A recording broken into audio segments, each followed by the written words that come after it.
Good afternoon, everyone, and welcome to another newsmaking luncheon at the National Press Club. I am Don Larrabee, president of the club, and it gives me pleasure to introduce our head table guests. To my left, the Vice President of the United Farm Workers Union, Mr. Gilbert Padilla.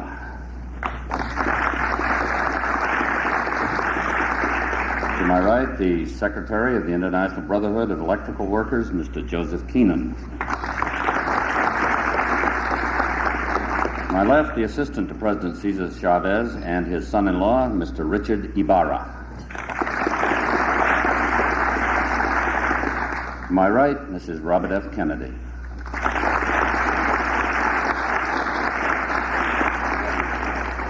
To my left, the Assistant to President Cesar Chavez and member of the board of the National Farm Workers Service Center, Anna Puharich.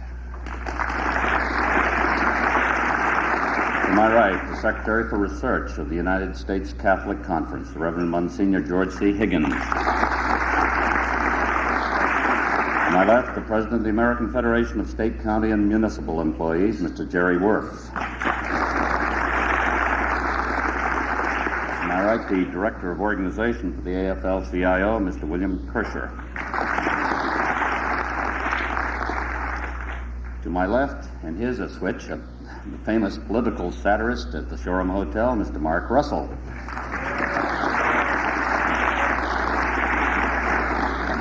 Mark is not going to entertain today, but he has delighted our press club audiences very many times, and we appreciate his help to us on many occasions. On my right, staff member and wife of Gilbert Padilla, the Vice President of the Union, Mrs. Esther Padilla. And also on my right, Mr. Robert Butler, who is the chairman of the Press Club's Entertainment Committee. As many of you know, we had invited two gentlemen to this podium today to talk about the efforts of their respective unions to represent the California farm workers. Mr. Frank Fitzsimmons, who heads the Teamsters Union, did not accept our offer. Mr. Cesar Chavez, president and leader of the United Farm Workers Union, is here. The past week or so has been a traumatic one for both men. For Mr. Chavez, the first labor leader to effectively organize farm workers, it appeared that the Teamsters would conclude agreements covering most of the table grape industry and the workers who had been under UFW contracts since 1970. The impending 4-year contracts clearly are a serious blow to Cesar Chavez Union, which has had about 90% of the state's table grape workers under contract. But there was good news Thursday from Mr. Chavez and his United Farm Workers. The Executive Council of the AFL-CIO voted to give the union some $1.6 million over the next 3 months in its struggle for survival against the Teamsters.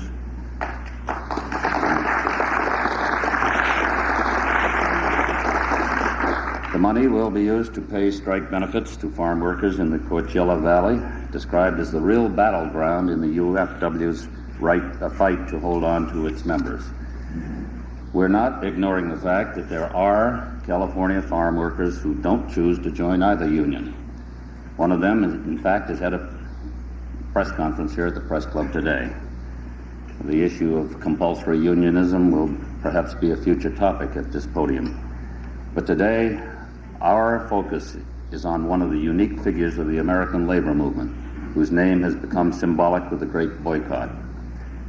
To win the initial agreements for his union, Cesar Chavez led the workers in a 5-year strike and conducted a nationwide consumer boycott that lasted about 2 years. Born on a farm near Yuma, Arizona, Cesar joined members of his family at an early age, working as migratory farm laborers. He attended more than 30 schools before he quit in the 7th grade to work in the fields full-time. After serving in the Navy in 1944 and 1945, he joined a short-lived farmers' union. He managed a voter registration drive in San Jose, California in the early 1950s, and then began working with low-income Mexican Americans. In 1962, Cesar Chavez formed the National Farm Workers Association, later known as the UFW Organizing Committee.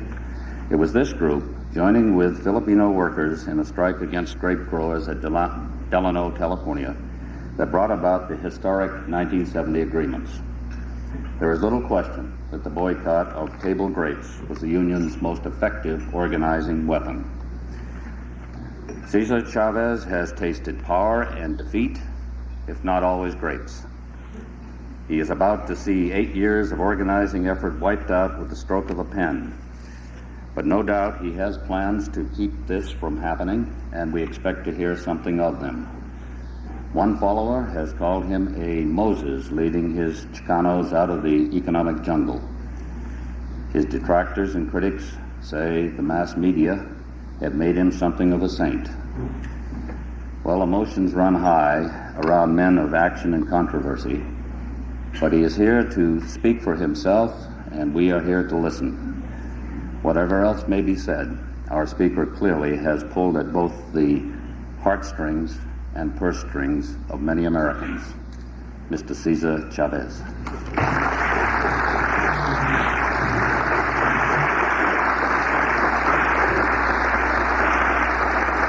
Thank you very much.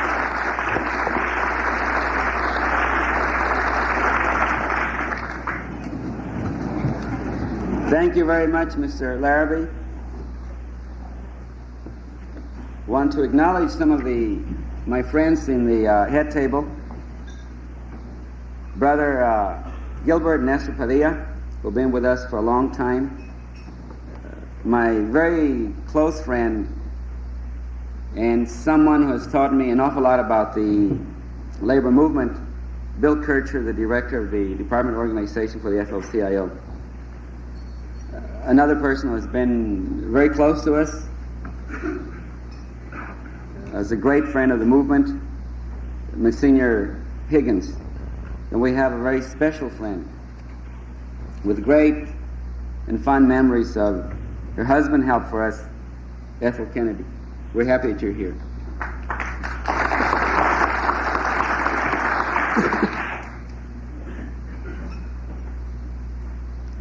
At the Executive Council, we had many friends there. But we had two outstanding friends there Wednesday.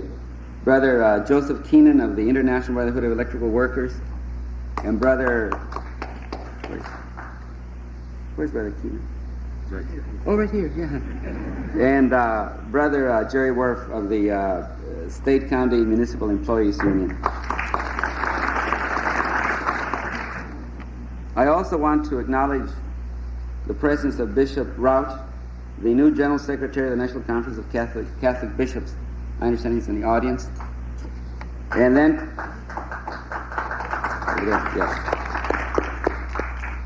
and then to my fellow AFL-CIO trade unionists, the members of the Newspaper Guild, no longer the American Newspaper Guild, as I understand it.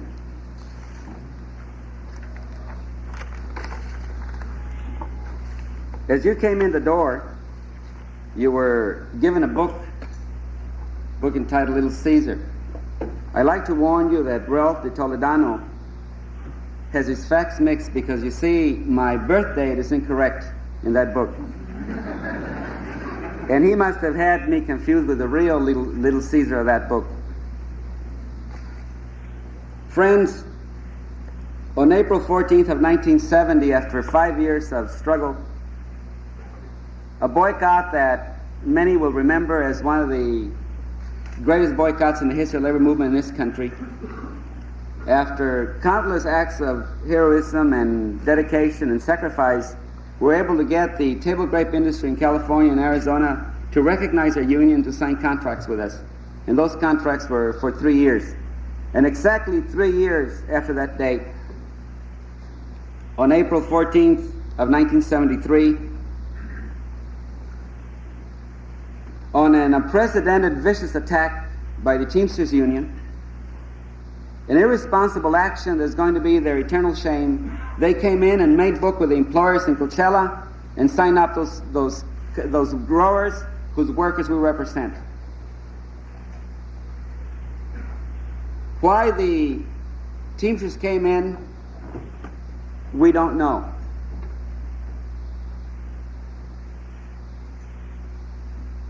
Why the growers invited the Teamsters to come in and choose to take that adventure is something that we can't understand. In 1969, at the height of the strike and the boycott, the Coachella Valley growers averaged FOB in Coachella $3.25 for a box of Thompson seedless grapes. For the 3 harvest seasons under contract, 70, 71, and 72, those same growers for the same grape averaged $8.25.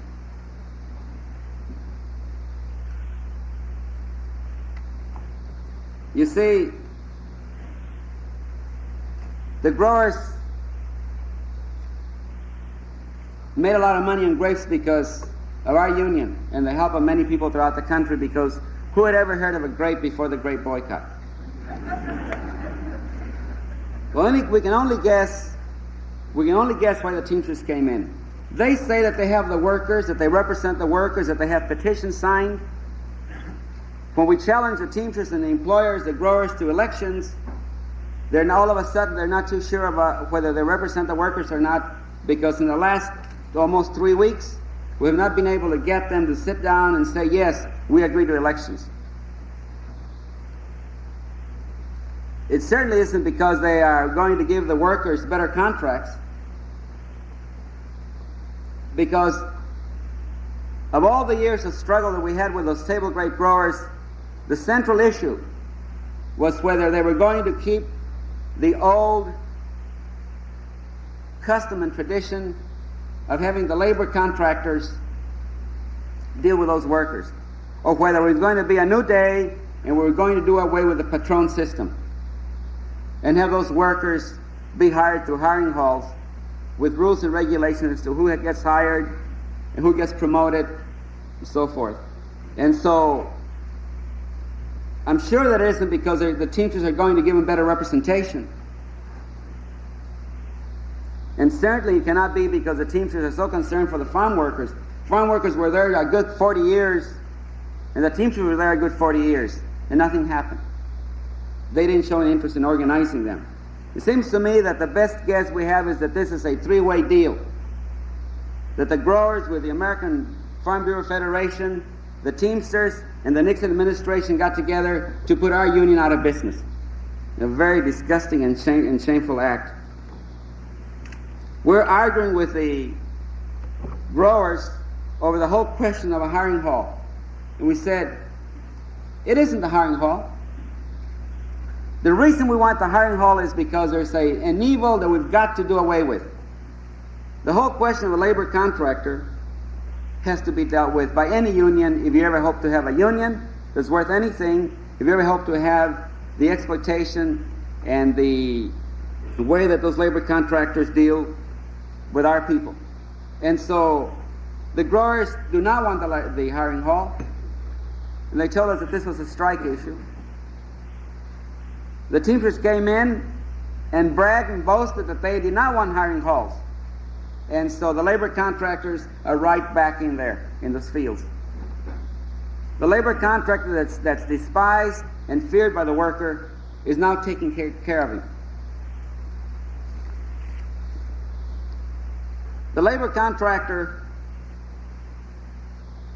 exists because the employer, the grower, does not want to deal with the problems of the workers.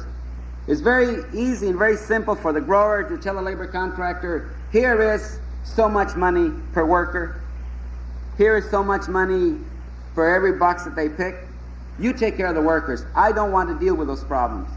And then the labor contractor gets a tremendous power to hire and fire with no rules or regulations, with no one regulating him, and then does the hiring at will and the firing at will.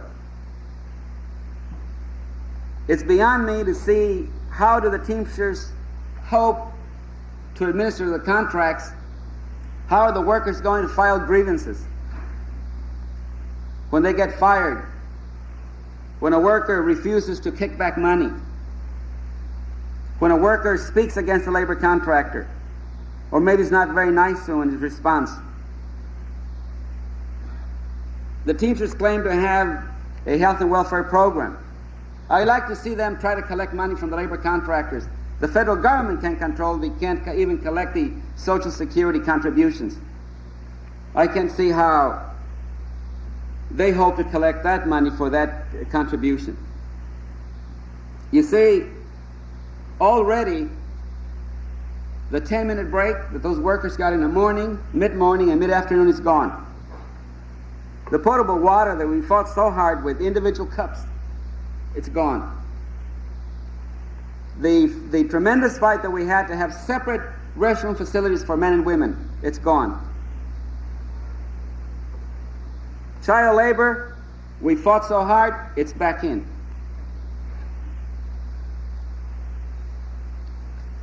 You see, we know that the growers were misled. They were told that the boycott was not going to work. And possibly they were told that the administration would take care of our boycott and would do away with it, as they tried to last year. And I'm sure that they were told that they were also told that the workers would not fight for their union. And when they really misjudged is when they were told, the Teamsters told the growers, the AFL-CIO and George Meany will not support the farm workers.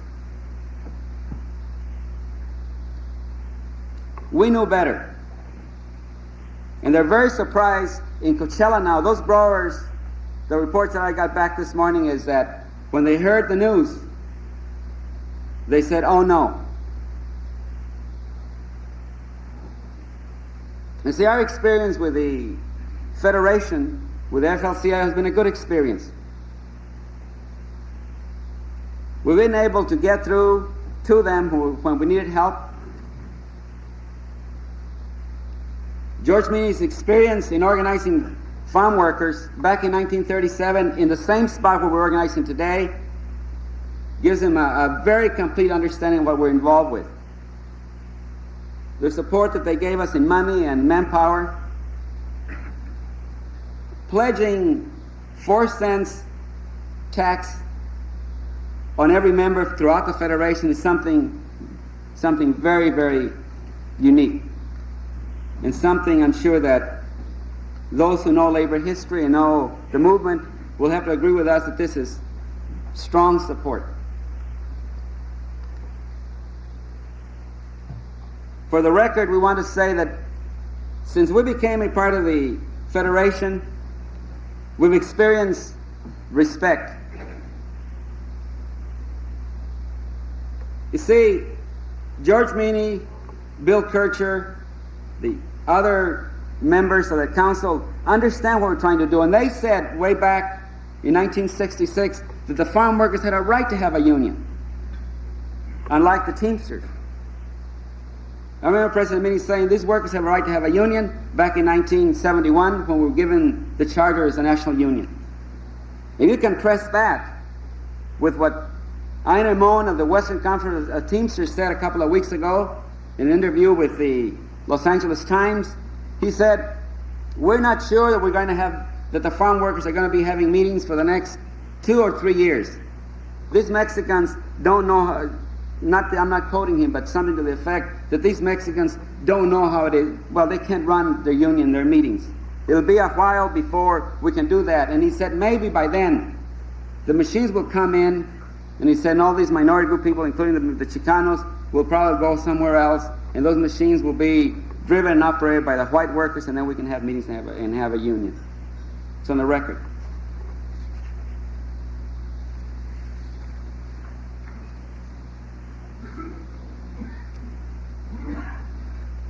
I was told that I had 20 minutes, and so I'm trying to restrict myself to 20 minutes. You know, we're confident of the future. We're not afraid, and we didn't panic, because you see, we've been through this. Our entire life has been one of struggle. In November, in the general elections in November last year in California, an attempt made to destroy our union by giving us a carrot and stick treatment, by giving us a piece of legislation that had so-called free elections, and then clobbering us on the other side by taking away our right to boycott and our right to strike at harvest time. And we went out to the people in California. And the other side committed perjury, falsified records. 5 of those men are in prison today. and spent reportedly over $1 million by the American Farm Bureau Federation, and we beat them at the polls almost 60 to 40%. And we thought that this is a great victory. Now, we've gone the whole route with the workers all over the country with a boycott. Now we're having an election over a piece of legislation that's going to determine how the people in California feel about us. They didn't deter the opposition. They've got the same piece of legislation introduced in California right this minute. The Farm Bureau Federation, in the last 2 years, has gone to something like 37 states and introduced legislation, and we beat them in every single state except Kansas, Idaho, and Arizona. And in Arizona, we told the government, if you signed that piece of legislation without talking to us, without being able, the workers being able to be at these hearings, they had secret meetings so we couldn't testify. We told them we'd recall him, and we did. We needed 105,000 signatures. We went out in the course of 8 months, collected 160,000 signatures, and the recall is on, probably the first time in the history of the country. And so we're confident of the future, because you see, we have nowhere else to go. If we don't fight for the union, what is there left for us to do? We don't have to worry about investments. We don't have to worry about pensions. We don't have to worry about our home or our car or our airplane. We got nothing but one thing. We've got only one thing, it's the workers. And we are as dedicated as they are. And let me tell you that the Teamsters inherit a lot of headaches. Non-violently, we're going to move the consciences and the hearts of the American people until they, with their help, we throw them out of the fields. Until we get those growers to understand that they're not only fighting a union, they're fighting an idea. They have to understand that when they take the worker on, they're taking the worker, they're fighting the wife, the son, the grandfather, the grandmother, the first, second, and third cousins.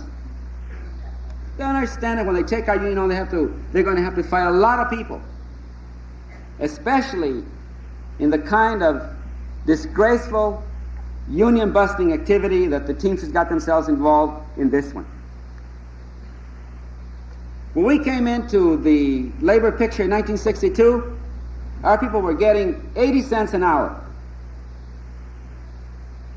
And through a lot of struggle and sacrifice, the minimum wage in the new contract that we just got is $2.40. And people working in lettuce are getting more, and people working in the wine grapes are getting more. We had now, workers had no idea what health care was. Got a small health and welfare program. In 3 years we built 5 clinics. We're now building a retirement center for workers. Let me tell you, all of this without a cent from the Nixon administration. Not that they're offering it. If they did, we wouldn't take it. So, friends, if it means that we have to fight again to establish an honest and a democratic union, and if it means that the workers have a right to have their union, we accept the challenge. If it means we have to fight to get what's ours, we accept the challenge. We're not going to sit back, we're not going to relax, and certainly we're not going to die. We're going to fight however long it takes, because we have to understand that the other side has money and we have time. Friends, you see, the whole idea of a union has to be understood very well, otherwise people will make the same mistakes that the growers are making and the Teamsters are making. It's a union. But it's a kind of union that it carries with it tremendous dedication. The kind of union that's been able to arouse in the workers an awful lot of loyalties and willingness to sacrifice. You see, the workers don't know any other union. And whomever deals with them, if the Teamsters keep the contracts, they're going to have many headaches with them, because they were used to. We structure a union with their help in a very special way. That every crew and every ranch have their own elections and their own democratic group. Every worker can participate. The biggest criticisms that the employers have against us, when you get them down to talking, besides all of the other stuff all of the horror stories that they say about us, almost invariably they say, yeah, the big problem with that union is that they're too damn democratic. And we make no apologies for that. Friends, we're going to win our fight. The workers are going to have their own union. The farm workers deserve their own union. And we're saying, those of you who are here and agree with us, please don't eat lettuce. Don't eat grapes. Thank you very much. Many questions for you. First one, please be more specific on how the Nixon administration was or is involved in trying to put your union out of business. It was the Nixon administration who first, as we understand, got Frank Fitzsimmons and the American Farm Bureau Federation together. It was the Nixon administration that played a part in having Fitzsimmons be invited to the Farm Bureau Convention in Los Angeles last December.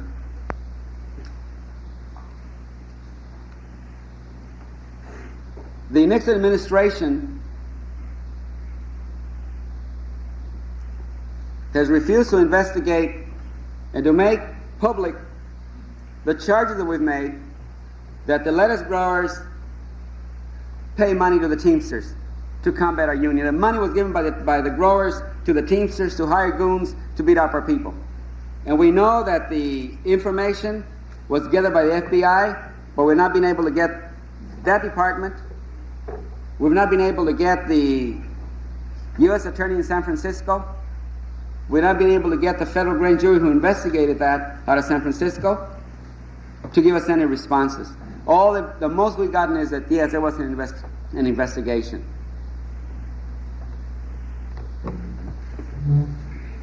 The last issue of Business Week reported that you did not want an election. Is this true, or is it a case of faulty reporting? If true, why? No, it's not true. It's a case of faulty reporting at the very minimum. We do want the elections. We ask the growers and the Teamsters to have elections. And we will bind ourselves to abide by those elections. If we lose, we leave. Call off the boycott and the strike. You have the workers. If we win, we want the Teamsters out and want the workers to negotiate in good faith. But while we're on the subject of elections, let me just give you a little background. We've been accused by the opposition that we don't want elections, and that's not true. We've had elections. We've had 3 elections with the Teamsters in 1966, and we beat them over 2-1 at the Sierra Vista Ranch in Delano, at the Borrego Springs Ranch in northern San Diego County, and at the large Arvin Ranch, the Giorgio Arvin Ranch in Arvin, California. And we've had other elections. What we don't want is the election with the carrot and stick trick on us. We don't want to have elections and then have the right to strike and the right to boycott taken away from us. We will accept elections that are fair and equitable. But we don't want to be penalized and lose the right to strike in order to get elections. Did the AFL-CIO ask you to skip the boycott before approving the $1.6 million strike benefit grant? No, they did not. The boycott goes on. The lettuce boycott is going on very well. The grape boycott is about to start. I have several questions here about the present status of the lettuce boycott. And someone asks, are there not some grapes and lettuce we can buy? Are not there some grapes and lettuce we can buy? There's a few heads of lettuce around you can buy. If you ask me, they bear the union, the farm worker union label. It's a black eagle. There aren't any grapes yet because the grape season hasn't come. It'll start around the 20th or 25th of this month in Coachella. The only grapes you can buy are grapes from South Africa and from Chile.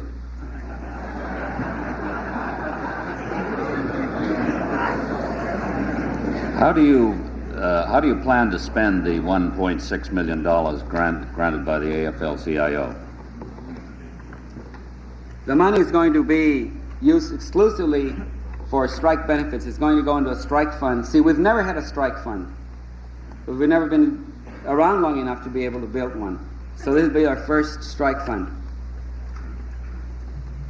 Do you find your fundraising projects more successful on the East Coast, and why?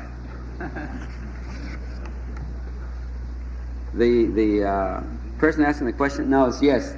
Why? I don't know. What we found is that there are certain cities that are very good to us. Boston, New York, Philadelphia, Chicago. Now, San Francisco. Los Angeles, if you call that a city, it's different.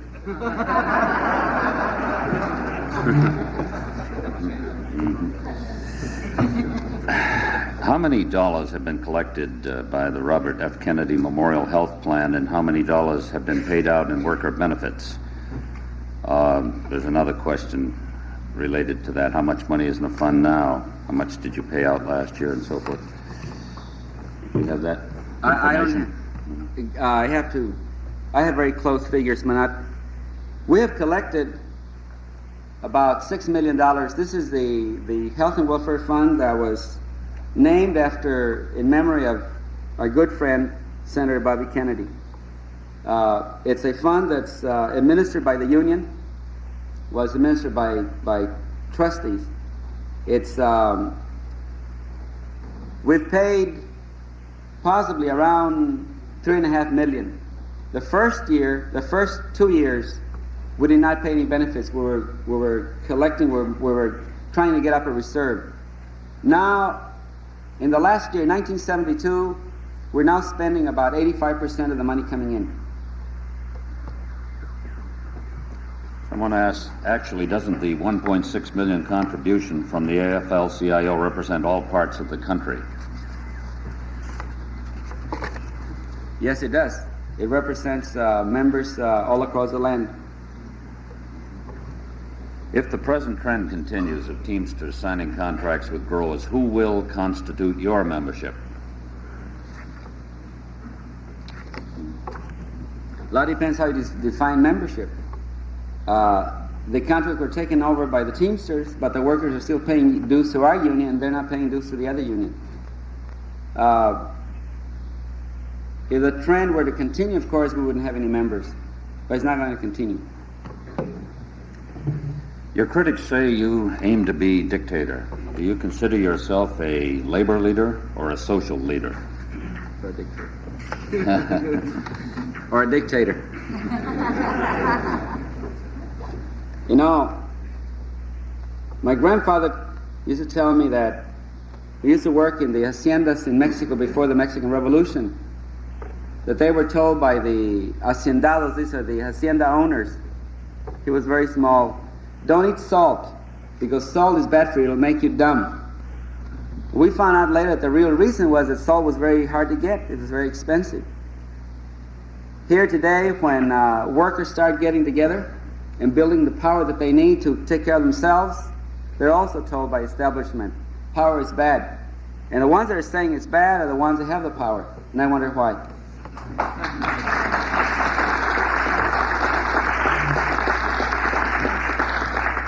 There are two questions on this subject. You have said that more than 80 farm workers are killed every year by agricultural pesticides. That's a serious charge. Have you documented it in a publicly available report to federal or state government agencies or to the AFL-CIO? It is a serious charge, and I like the federal government or anyone who doesn't believe to challenge me, take me to court so we can begin to get into it. You see, the whole idea to prove pesticide poisoning, and I'm not an expert, But as we see it, and as we come to learn, you've got to run tests on those workers before they get poisoned. So when they get poisoned, you can compare. And it would take millions of dollars. It would take all sorts of medical equipment and medical personnel to run tests, called necessary level tests, on every worker so that we can make the comparison. But we know what the symptoms are. And when you see a man going into the field perfectly healthy, and then at night he begins to bleed under the fingernails, nosebleeds, cramps, begins to see double, and then dies at 2 or 3 o'clock in the morning while asleep, and then the report comes out that he died of, usually it was a severe cold. Do you object to legislation that would bring the farm workers under the National Labor Relations Act? And there's several other questions along this line. Are you prepared to go along with the straight extension of the NLRB Act to agriculture? Yes, we object strangely to being included under the National Labor Relations Act. It extends now. Let me tell you why. Number one, we want to be treated like every other union. When the industrial unions got started, they did not get started under the NLRA as it stands today. They got started, as most of you will know, in the mid-30s under the very favorable Wagner Act. And after they had gone for 12 years, then Taft-Hartley came. But they had a start. They had a treasury, they had members, they had a research department, they had a legal department. They could withstand the Taft-Hartley. But if you were to put our union today under the National Labor Relations Act, with all of the amendments that has taken place since the 30s, we could not have a union. No more could we have a union than our brothers and sisters in the South, where the employer mentality, even though they're covered under the NLRA, prevents them from having a union. To mention a few problems, how are you going to have elections when you go into say for instance, when you go into the border areas or to a large concentration area of farm workers, where a farm worker gets picked up by a different employer every day. He goes to work, gets paid at the end of the workday, comes back. Next day he goes to another employer. And it's only a coincidence that he works more than once or twice in the same week with the same employer. How are you going to conduct elections there? What about the timeliness, the time of elections? If we ask for an election on a harvest that lasts 3 weeks or 4 weeks, if the employer doesn't consent, when we have the election? 6 weeks, 8 weeks, 10 weeks later, when there's nobody working there? We need legislation. We need special legislation. I'd say the Wagner Act with a few amendments would do very nicely for us for the first 12 years. Will you explain the Patron system and the Teamsters' relation to it? Yes, the Patron system is the labor contractor system. He becomes the employer without having the responsibilities of an employer. All he does is, you see, maybe I can explain it better this way. When we talk of labor contractors, people think, well, labor contractors, building contractors, they're completely different. A building contractor contracts commodities. He's, in fact, an employer. A labor contractor contracts human beings. And since he's not the employer, he can afford to mess around with the workers, to fool around with them, to exploit them, because he's not going to lose at the other end. The employer loses at the other end. If a labor contractor has 100 workers, and if he submits to that employer 120 workers, who is there to say that there's only 100 there? If a labor contractor feels like asking for a $5 or $10 kickback in order to have those jobs go around, who's there to say you shouldn't do it? If a labor contractor feels like employing this family as against that family because this family happens to have a nicer looking daughter, who's there to say you can't do it? It's a vicious, degradable system. It's got to end. And we're pledged to ending that. Even if it costs us all these headaches, it's got to end. It's got to terminate. It's the only place where it exists in America today.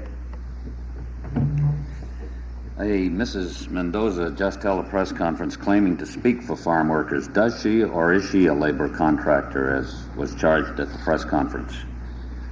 And I gather she charged that workers who do not support the UFW have been intimidated and physically abused. Is this true?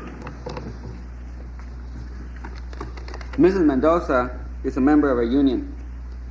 Her dues are paid up until the last day of June. She's always never late with her dues. She enjoys benefits from the Robert F. Kennedy program. Last year she got over $300 for illness. She was a labor contractor, and we put her out of business. She is now a foreman, and she doesn't like us because we reduce that income as a labor contractor, an unlicensed labor contractor. She also works for the National Right to Work Committee, and her sole job is to come around and try to harass us. Let me tell you, last year, the workers' committee, the workers at the Lucas Ranch where she works, voted to expel her from the union. And Gilbert Padilla and myself, Dolores Huerta, and the other officers went to Delano and talked to the workers and said, let her speak. It's healthy for us.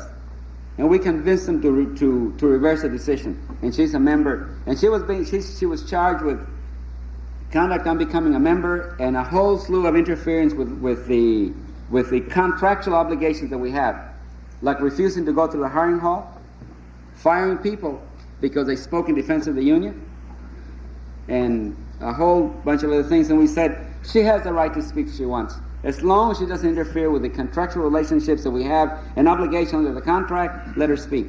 And we finally convinced those members that work at the Lucas Ranch, about 600 at the peak. Secretary of Agriculture Butts has taken a lot of shots at you, according to this questioner. What do you think of him? Who is he?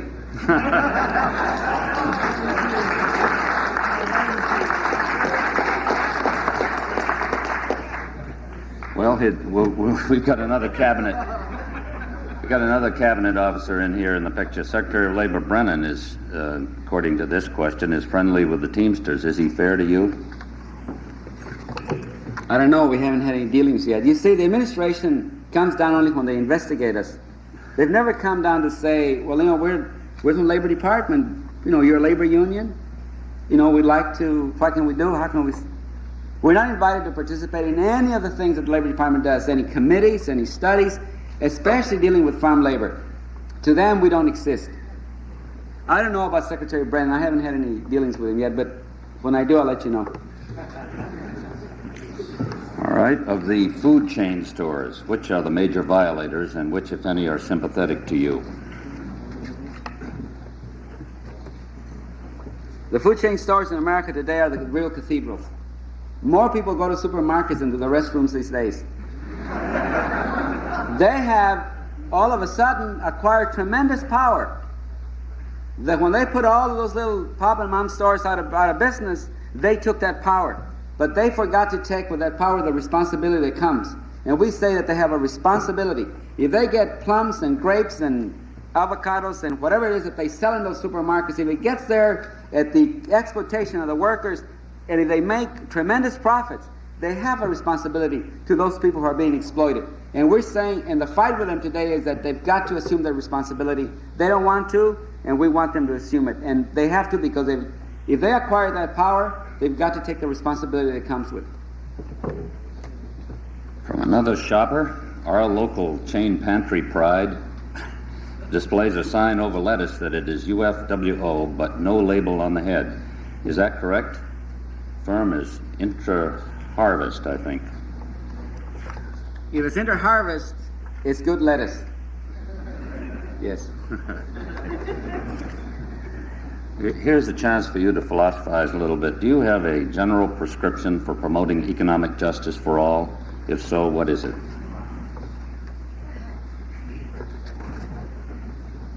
First of all, I couldn't do it, and if I did it, it would take about 3 hours. So let me just say that, you see, we're very simple people, and we're very plain people, but we're not completely dumb, We know that the best war on poverty for us is a labor union. All we want is, we want to have a labor union. We want our workers to enjoy the benefits that all other people in the unions have enjoyed. And that's as far as I want to go today. What support, if any, are you getting from the Roman Catholic Archbishop in Southern California? Very good support. You see, the California bishops repeatedly have asked for elections, but gives me a chance to read a wire, a very important wire that I just received.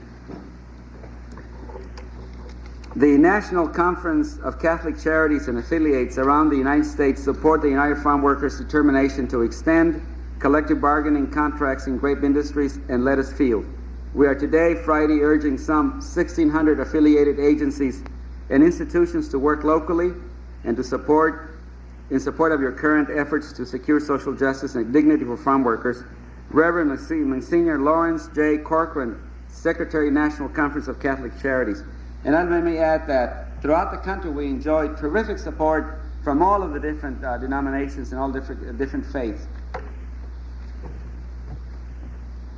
Would you like to comment on the current speculation that the parole of James Hoffa is all part of a deal between California's agribusiness, Governor Reagan, President Nixon, to have the Teamsters eliminate the Farm Workers Union? I would have to really go through an awful. I'm happy that Jimmy Hoffa is out of jail. The jail is no good for anyone, especially labor leaders.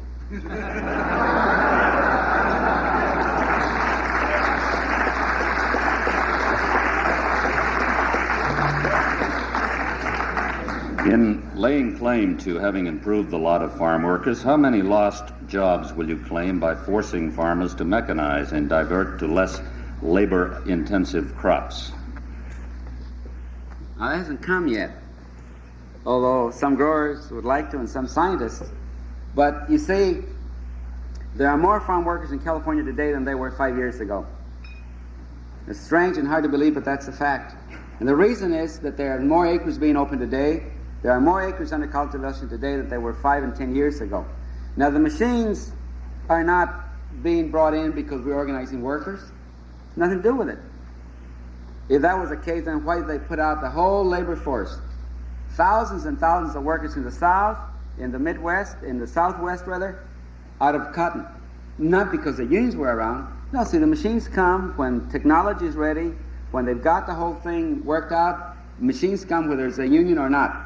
Now, we say that it'd be a little helpful if we had a union. By the time the machines get there, we can negotiate a few benefits so that we, in keeping with our philosophy, is that technology should serve not only the worker, not only the employer, but also the worker. And that those scientists in those universities like Davis at California should be a little concerned about what happens to human beings.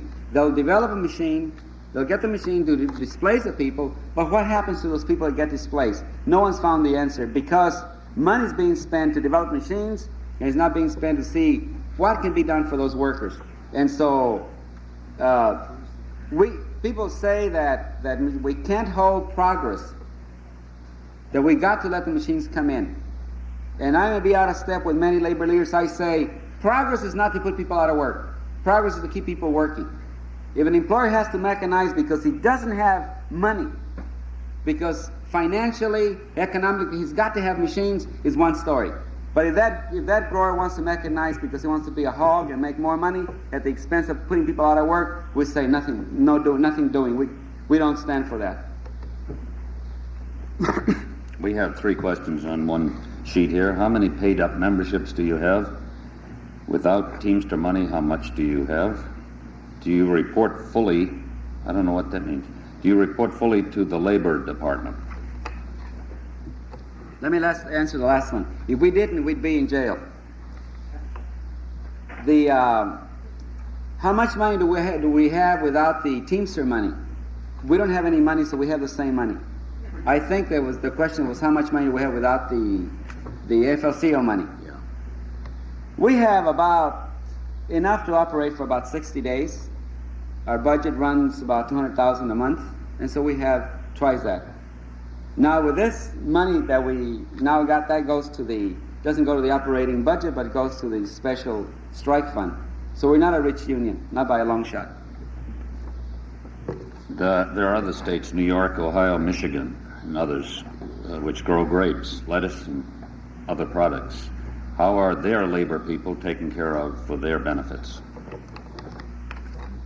They're not. There aren't any unions there. We still have the miserable conditions of the migratory workers have to go through. People coming from Florida, from Texas, people from Florida migrating up the East Coast into the eastern part of the United States. We have people coming from Texas going into the Midwest. We have Puerto Ricans coming from the islands into the New York, Connecticut area. They're not being taken care of, nor are the people coming into the Midwestern states. Organizing is just beginning. Someone wants to know, having mentioned everything that everyone you want to benefit except the consumer, what have you done for the consumer lately? What do you have in mind for the consumer? This is a friendly question. If anything, I think we've done one very big thing. We have fought the whole question of contamination of food products, especially lettuce and grapes and other things like tomatoes. Our union has taken the lead in this kind of work. And because of us, you see, a good 3 years before DDT was banned, in our contracts we had it banned. And we even beat the government of Great Britain in this one. Soon after that, of course, it was banned. We had a lot to do with it, we think. We'd like to think we did. In our contracts, we not only ban DDT, we have a whole slew of injurious pesticides that are injurious to the workers, but also the consumers. And we know that we cannot say, all right, we don't want the workers poisoned and the heck with the rest of the world. We know that we've got to protect, in order to protect ourselves, we've got to protect the public, because we need the public support to get the job done. And so we have things like DDT and DDE and malthion, parathion, and on down the line banned because we, through our studies and through the people who help us, we were able to prove to the growers that they don't need that. Sure, people like to use DDT because it's very inexpensive. And so we say spend a little bit more money and get something that's not as inclusive, as all-inclusive and as permanent as DDT as an example. So I think if nothing else, we've done that for the consumer. Press, radio, and television are on the pan these days. How do you feel the media has treated you? We have no complaints. We've been treated very well by the media. We've learned not to lie to them, and they learn not to try to trick us. And we're in good shape. That sounds like a prescription for almost everybody. Should Elliot Richardson appoint an independent special prosecutor to investigate? You know, we haven't been able to get by without a Watergate question all year. Should Elliot Richardson appoint an independent special prosecutor to investigate your complaints? Oh, yours. Oh, my complaints. I thought Watergate. No. No, I don't think it has to go that far. We'd just like to get these. We can let the administration run their show. We'd like to have our friends, the Democrats, if they're really our friends, to go out and have the Senate Labor and Education Committee conduct a little investigation about the charges we're making. And I think they're going to find a lot under those growers. I think there's a lot of things that are going to come up. We just like that. The little old investigation, not by the administration. Richardson, the boys can have their show. We'd like to have a little old separate show on the other side.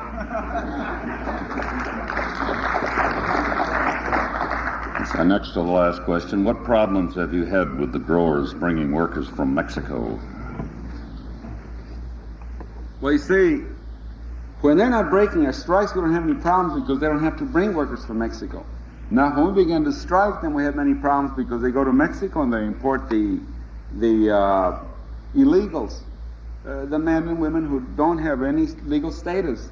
They go across the border because, you see, recruiting illegals across the border has become a very large racket, probably almost as large as dope, but less risky. Because you see, on a dope charge, you go out for so many years, but on a rap, on importing human beings, it's not that risky. And so they bring them by the truckloads. And there's a ring on the other side. There's a ring here. They contract them. They bring them across. They sell them. And when after the moment the jobs are over, they throw them right back. Many times without getting their pay. It's a miserable, miserable condition. It's existing. Not only that, but today, since the Nixon administration came into power, in fact, let me go back. The only time that we got any help was when President Kennedy was there. When Johnson was his president, the first 2-3 years, okay. Later on, it was very bad. Today with Nixon, it's horribly bad. We have people in Fresno County, as an example. People right now in the strawberry strike in Salinas, where they brought in a couple of hundred illegals to break our strikes. People in the Porterville, in the citrus belt that runs on the eastern part of Tulare and Fresno counties. We have 50% of our people can't work there because the illegals are working right now. We have the same situation in Texas, in Colorado, in Wyoming, in Washington, in Oregon. It's a very difficult problem for us. They're there, taking our jobs away from us and getting what?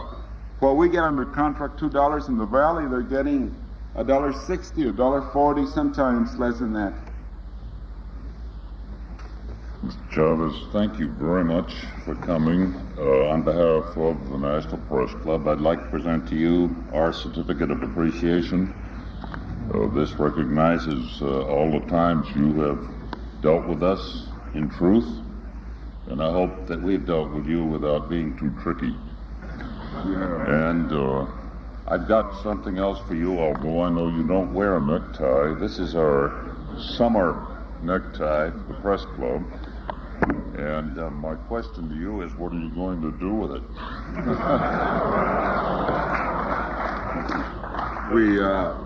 Mr. Larrabee, want to thank you very much for the certificate. When I was invited here, I asked some of my friends in the office, I said, should I go to this? What is the National Press Club? No offense.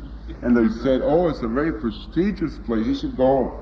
And I said, if I go, I'm going to have butterflies in my stomach from the moment I say I'm going until I get through with the speech. I'm almost through now. The tie is going to go into, we have a collection of gifts, and so it'll be taken care of. We're going to have a sign under it. We're going to identify it, and we appreciate it very much. Thank you. Thank you. Thank you.